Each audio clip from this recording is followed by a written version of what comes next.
यहां पर एक सर्किट डायग्राम है जिसमें दो कैपेसिटर लगे हुए हैं और एक बैटरी जुड़ी हुई है। हमें क्या करना है कि ये जो बैटरी है इससे कितना चार्ज सप्लाई हो रहा है ये पता करना है। यानी इस वाले सर्किट में बैटरी से कितना चार्ज जा रहा है वो हमें कैलकुलेट करना है।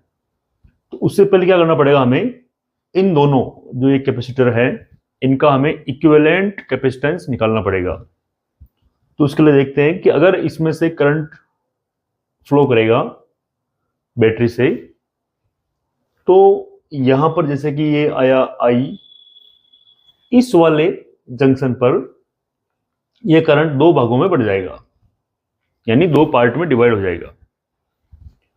अब यहां पर जो करंट है वो मान लो है I1 और इस तरफ हो गया I2।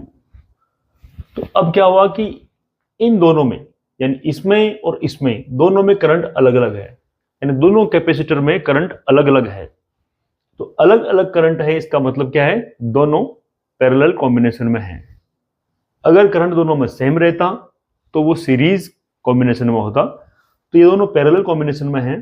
तो सबसे पहले देखते हैं यहां पर जो इसका इक्विवेलेंट कैपेसिटेंस आएगा वो मिलेगा हमें, ये पैरेलल में है तो सीधा जुड़ जाएगा, ये ऐड हो जाएगा C1 प्लस C2।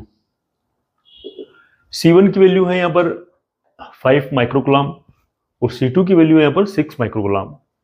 तो इनको ऐड कर दो, यहां पर 5 माइक्रोकुलाम प्लस 6 माइक्रोकुलाम दोनों ऐड किया तो ये हमारे पास में 11 माइक्रोकुलाम। तो ये हमारे पास में एक इक्विवेलेंट कैपेसिटेंस आ गया है। अब देखते हैं चार्ज। तो देखो चार्ज का जो फॉर्मूला होता है वो होता है Q इक्वल्स टू CV। अब यहां पर C आपको ये लेना है इक्विवेलेंट वाला, तो Q बराबर C की वैल्यू पुट कर दो यहां पर 11 और इनटू V कितना है, V हमारे पास में 10, तो यहां पर रख देते हैं हम 10। अब इसको मल्टीप्लाई किया तो ये आया 110 और चार्ज है तो यहां कर दो माइक्रोकुलाम, माइक्रोकुलाम, क्योंकि चार्ज जो यूनिट होती है वो कुलाम होती है। तो इस वाली बैटरी से 110 माइक्रोकुलाम का चार्ज सप्लाई हो रहा है। ये इसका आंसर है।